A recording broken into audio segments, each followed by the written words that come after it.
అంటూ పుట్టినట్టు నా కొరకు ఆ చూకి అందలేదు ఇంతవరకు వచ్చింది గాని ఈడు ఒంటి వరకు వేధించలేదు నన్ను జంట కొరకు చూశాక ఒక్కసారి ఇంత వెలుగు నా వంక రాను అంది కంటి కునుకు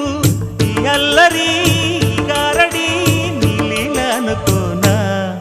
నీ పేరు ప్రేమ అవునా ఇవాళే నిన్ను పోల్చుకుందా